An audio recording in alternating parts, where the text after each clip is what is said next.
Hi, and welcome to the show. Subscribe at kevinmd.com/podcast and get CME for this episode by clicking on the CME link in the show notes.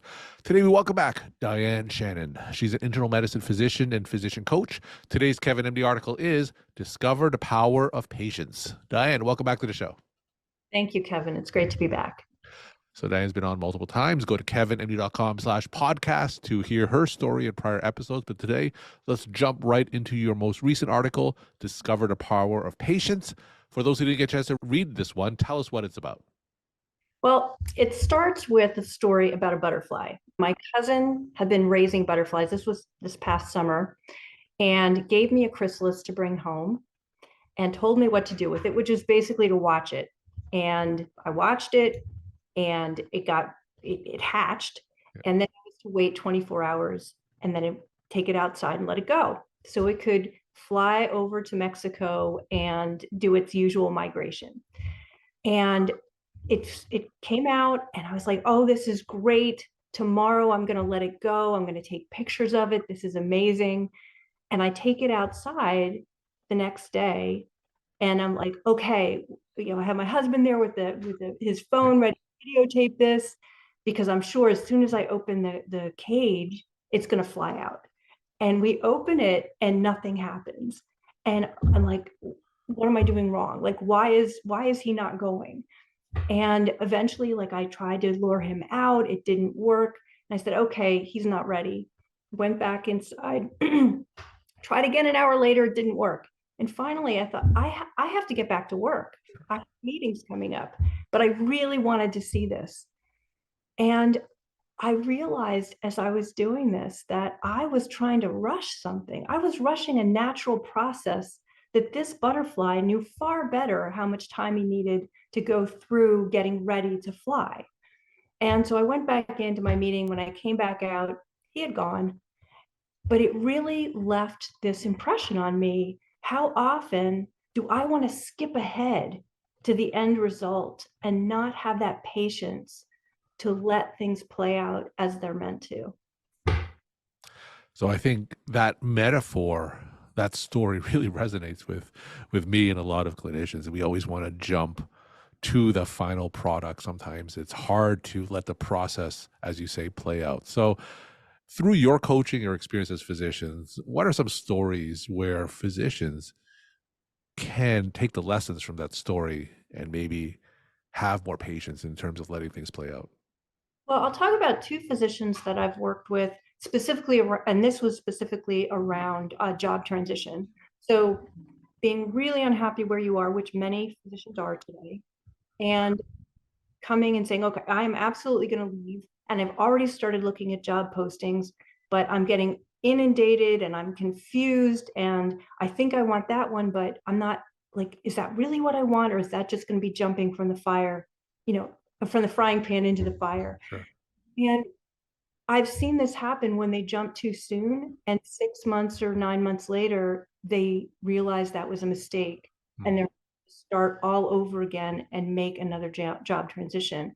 Whereas what I've found is if they slow down and take time to really pause and think about, what do I really want?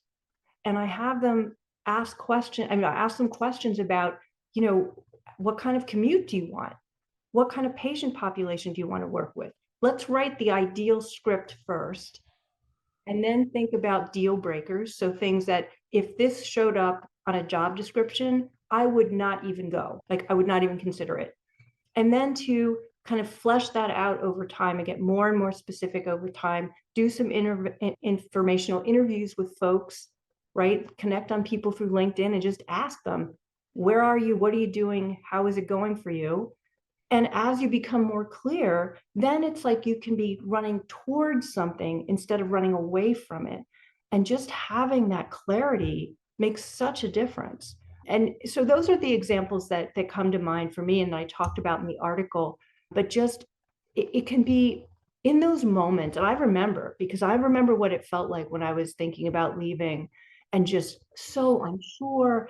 And I just want this to be over. I want to be on that better place and into that better place, and just to pause and really take in the lessons from where you are before trying to make that leap. So you mentioned some questions that physicians should ask themselves, especially in your example, before they're thinking about job transitions. What are some other ways they can manifest that patience? What are some techniques that you use to coach them to really think about and be more methodical about their decision making and what they want to do next? I think, if you've ever seen the TEDx talk by Simon Sinek about why, I think that's huge. Hmm. Thinking about why am I doing this? And I heard this analogy really recently that I thought was so great is, we can try to climb up a ladder in our career and then get to a certain point and realize we're climbing the wrong ladder, right? So if I'm someone who maybe I want to become tenure and my thing is research, and I wants to be teaching and doesn't care so much about the other? Or what if you're someone who you don't want either of those paths, but you want to work with unhoused population or prison populations? So making sure you're climbing the right ladder based on what you're passionate about and what really matters to you. Because as we've seen in the research, having that sense of meaning in your work is one of the most important protectors from burnout.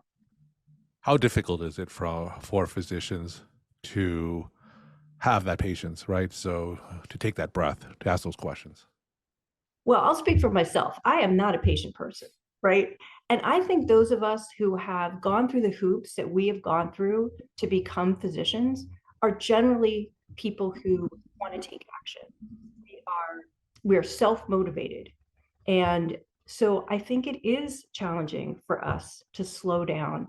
And I think we're also so used to thinking about the next thing we need to do. When you think about starting, early on in high school, we have that next hoop to get through just to become physicians, like all those different places. We're kind of, in a way, we're in tunnel vision. We're just doing the next thing. And so taking that time to really pause and be patient and ask ourselves, what do I want? We don't do that in training, right? That's not part of what we do generally. I know I didn't. And I've talked with many physicians who's like, yep, I just did the next thing and here I am. Hmm. Really pause and think about it. Take some time and have that internal and kind of that moment to look inside and think about with introspection, what is it I really want? And am I heading in the right direction? So tell us the role of peers or supports. And I know you're a physician coach, so you certainly help physicians through this. So is this something that physicians can and should do alone? And if not, who can they turn to help them bounce ideas off of and make sure that, in fact, their decision making or the direction that they're heading is indeed sound? Right. I think the most important thing is that it's someone that you feel safe with, like that psychological safety. So that might be someone at work, it might be a colleague, it might be a mentor, and it might not. It might be that you kind of have to suss out the political situation, and it could be that you want to keep those questions about where you're going and what you want outside of your current workplace. In those moments, I think it can be helpful to find others in a similar situation, in a similar field. I think, connecting on folks through LinkedIn is great. And then finding people that you just say, hey, I see what you're doing. I'm really intrigued by the work that you're doing. Would you hop on the phone with me for 20 minutes? And so many times people are willing to do that just to get a sense from other people what's possible. And then maybe it's with your kind of friends outside of your work situation or family members, those you can really trust. Obviously, there's also coaches like me, mentors, but I think anyone that you feel safe with really going through asking, having them ask you some hard questions even about what it is you want. And I think one of the most important things can be picturing if there were a table between us and there were little pebbles on the table and each one had a tag, and the pebbles were all the options possible and the tags were the consequences, putting all the pebbles on the table and recognizing that any option I choose is going to have consequences. So which is the one that fits me the best? So tell us a story, either from your life or for one of the people that you're coaching, where you or they learned from not having that patience. Tell us that story and what they or you have learned from that experience. Well, I think, again, I think first about these two physicians I worked with Yeah. who, when they came to me, they were already at the point of, okay, I'm looking at job descriptions. They were at that point and already interviewing. So they're already down that road and took positions. I'll speak for one in Yeah. particular position. And that turned out to not be the ideal setting for her. It turns out this one has a very long commute. It's just not going to be workable long term. And so here she is back at the drawing board saying, wow, I thought that was going to be it. I thought that was going to get me out of the situation I was in, which was a culture kind of killer, like an emotional killer in the toxic work environment she was in.